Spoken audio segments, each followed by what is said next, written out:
Hi, I'm Brenda Novak, a New York Times bestselling author of 60-something novels in a variety of genres. I just had a release come out last week. It's called One Perfect Summer, and it's out in trade paperback, audio, digital, large print, so a variety of editions. And it's a standalone. It's not one of my series. It's not connected to the Silver Spring series, which I'm writing now, or any of my other series. And I wanted to give you a little sample of what this book is about. So I'm going to read the back cover copy for you. It says, some families we're born into, some we find for ourselves. When Serenity Alston swabbed her cheek for 23andMe, she joked about uncovering some dark ancestral scandal. The last thing she expected was to discover two half-sisters she didn't know existed. Suddenly, everything about her loving family is drawn into question, and meeting these newfound sisters might be the only way to get answers. The women decide to dig into the mystery together at Serenity's family cabin in Lake Tahoe. With Reagan navigating romantic politics at work and Lorelei staring down the collapse of her marriage, all three women are converging at a crossroads in their lives. Before the summer is over, they'll have to confront the past and determine how to move forward when everything they previously thought to be true was a lie. But any future is easier to face with family by your side. So there is a reader guide in the back. There's also an interview with me. So if you belong to a book club, I hope that maybe you'll consider this book for your book club pick coming up in the next few months. It is going to be available throughout summer, of course. I dedicated this book because it's about sisters to my three sisters. I have three sisters, so I'll read you that dedication. I love getting a new book, and I always kind of check out the packaging because I love cover art, probably more than any other kind of art. I love reading the back cover copy. I love seeing the bio of the author. I love reading through the reader questions. So I enjoy all the packaging of a book. So if you're like me, this book also has, various reviews from other books that I have put out. It has a list of many of my books, although not an exhaustive list. And we have autographed copies available of it on my website, so you can always get it there. It's available wherever books are sold, but if you'd like an autographed copy, like this one, you can get it on my website at brendanovak.com.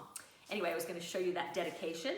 It says, to my sisters, one of the best gifts Mother ever gave me were the three of you. So I'm the baby of 5 kids, and like I said, I have 3 sisters. So this book hit home for me. I got the idea actually from my husband. He was talking about all these insane sort of mysteries that were coming out that people were finding from their 23andMe. He actually had his tested, and so he got his profile, and he was able to tell that he was just a little bit higher on the Neanderthal endowment than a lot of people, which we joke about, of course, that I could have told him that.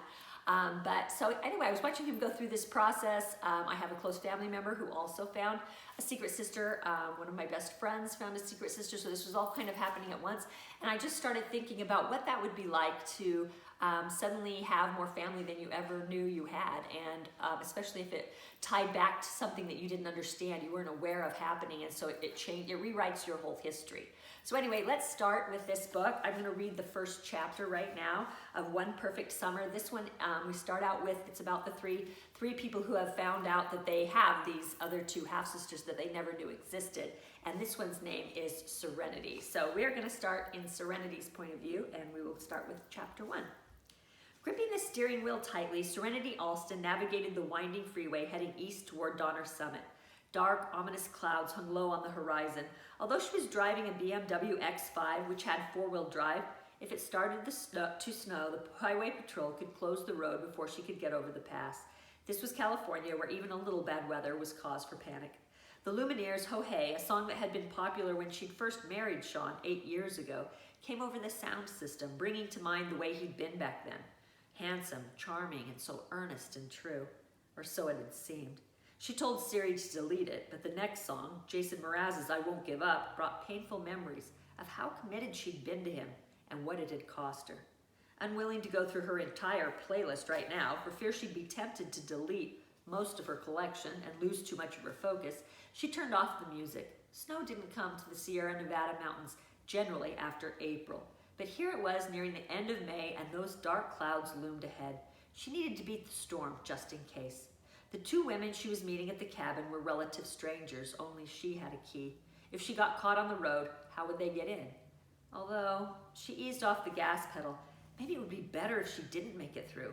She'd been experiencing some regret since she first set this up. Sean's trial was over. She could finally close that chapter of her life, put it behind her and move on. Why ask for a whole new problem, one that could easily create more wreckage in her life? Right now, her family was strong, functional, happy. They could stay that way if she ignored what she'd found, just let it go. Part of her was tempted to do that. She could head back right now. But another part, her natural compulsion to reach the truth at any cost, won out. She'd never been able to turn a blind eye to anything, which was why she supposed she'd become a true crime writer. At any rate, she couldn't ask two people to come clear across the country to meet her and then stand them up. Her phone rang and Bluetooth announced that it was her mother. Damn. After taking a deep breath to steady her nerves, she told it to answer. For the sake of everyone involved, she had to continue to act as though nothing had changed. Hello?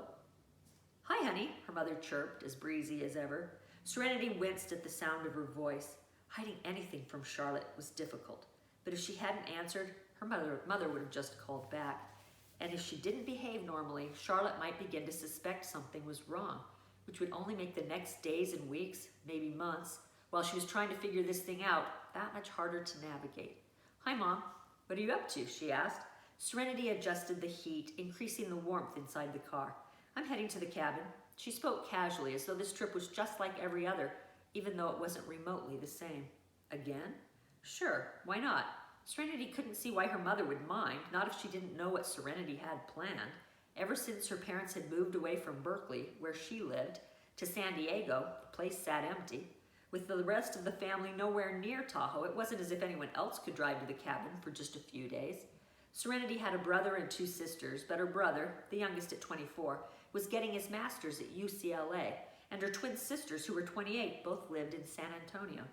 One had married a man who was from there, and the other had married a man who was flexible enough to move to Texas, so the twins wouldn't have to live too far apart. It's just, I don't know, her mother said. You've been going to Tahoe almost every weekend. I love Tahoe. The cabin had become a refuge for her. As soon as Sean had been sentenced and she no longer had to worry about his smarmy lawyers getting him released on probation with time served, she'd started trading the rat race of the Bay Area for the peace and tranquility of the mountains whenever she could. Heading up the hill gave her something to do, somewhere to go when she'd normally be with the man she'd married. It also gave her a break from researching the gruesome facts behind the Maynard murders that were the subject of her latest book about Frank Coop Maynard, a pharmacist who killed his whole family, fled the state, married again, and started anew. She used to be able to maintain a sort of clinical separation from the crimes she wrote about, but she seemed to be losing that. Ever since she found those files on Sean's computer, the fact that a person could be a monster down deep troubled her more and more, and that made her fear at some point she wouldn't be able to continue writing. What would she do then? We all love it up there, Charlotte was saying, but do you have to go every weekend? You're still so young. Although she was only 35, Serenity felt older. Having to testify against her own husband seemed to have aged her by a decade or more. What does my age have to do with anything? She asked. You should be out meeting people. It's not as though you socialize during the week. You ride at home and never get out. She had to work. She had deadlines. And now that she was no longer planning to take a break to have a baby, while Sean supported them, thank God she found those files before they'd gotten that far, she had to be extra careful to maintain her career, or she could wind up without an income. That was one of the reasons she went to Tahoe so often. The beauty and isolation helped clear her mind. Are you talking about another man, another relationship? Of course. Irritation made Serenity tense up even more, until she felt as though she'd shatter at the slightest touch. I'm not interested in another man, Mom. You need to move on at some point, Serenity. You're only getting older. You just said I was too young to closet myself away at the cabin every weekend. Now you're saying I'm too old? I'm saying if you want to have a family, you can't wait forever. I'd like a family one day, but if it isn't meant to be, it isn't meant to be. You can't take such a passive approach or it won't be. Not all men are like Sean. Look at your father. Her mother was using her father as an example of integrity when he might be in on the lie they'd been living.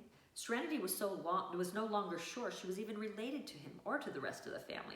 The Facebook message she'd received 6 months ago, after taking a DNA test, mostly on a lark, just to see how it all worked for the sake of her writing, had upended everything she'd ever believed she could rely on. I'm not ready to start dating, she reiterated. What about Sawyer?" her mother asked. "I suspect he's always been attracted to you." Where had that come from? Sawyer had never shown any romantic interest in her. "Sean's brother? Oh, stop. You don't look at him like a brother. He was in the military most of the time you were married. You barely ever saw him." She pictured Sawyer. At 6'4", he was taller than most men, had a sturdy warrior's build, thick, sandy blonde hair, and stormy green eyes that had probably seen too much. He was raised with Sean. So, he's not really related to him. He didn't even live with him for very long. He was still connected to Sean. "Sawyer should be glad he's not actually related to him," she grumbled. Except that now Sawyer has no family. Serenity felt bad for him. He hadn't had an easy childhood. When his mother died shortly after she married Sean's father was kind enough to finish raising him. So when Sean went to trial and the whole Alston clan rallied behind him, they'd considered Sawyer an ungrateful traitor when he wouldn't join forces with them. The way they treated him once the trial started wasn't fair. He was just trying to stand up for what's right. But as far as the two of us ever getting together, there's no way. We've always butted heads on everything. No matter what the issue is, we're on opposite sides. "You were on the same side when it came to Sean," her mother pointed out, "because Sawyer was able to put his head above his heart, do something the rest of the family couldn't do, or refused to do." The way Sawyer had handled the situation showed emotional maturity. Serenity had been impressed, but not all that surprised. He was incredibly smart, which was why it bugged her so much when he disagreed with her. Not only did he think faster than anyone she'd ever met, he was the only person she couldn't beat, regardless of the game they played, even games of complete chance. When the entire family got together for a reunion 2 years ago, they challenged each other at everything they could think of. Horseshoes, volleyball, chess, backgammon, trivia. She'd won at backgammon once or twice, but lost at all the rest. She'd never forget the enraging smile that had tugged at his lips when she insisted he give her another chance. Sean put up a pretty convincing front. He had me fooled for a long time. "You too," her mother added. Serenity didn't need to be reminded of that. She'd fallen hard, planned her whole life around him. He was a good liar, she admitted, and his lawyers were even better. So good, in fact. There were more moments Serenity had wondered if she was crazy for trusting her instincts above what she heard from his counsel in court. Moments when she'd asked herself if she was not only being a bad wife, but ruining an innocent man's life. If she hadn't been the one to find the proof and confront Sean before he had time to concoct the slick lies he and his lawyers presented afterward, they might have swayed her. Maybe she shouldn't be so shocked that his family went the other way and only Sawyer could figure out the truth. "He almost got off," her mother said. "He would have if not for your testimony. You were great on the stand, so poised, and Sawyer was right there to support you through it all. I loved the way he stood by you. That had to have taken a great deal of courage when the rest of his family was glaring daggers at him day in and day out." Large drops of rain began to splatter on her windshield. Serenity scowled as she glanced up at the foreboding sky. He only did that because he believed Sean was guilty. She switched on her wipers. Anyway, I'm sure he was glad when the trial ended and he could go on with his life and forget all about me. Although, oddly enough, she'd heard from Sawyer recently. He'd called her out of the blue just to check in.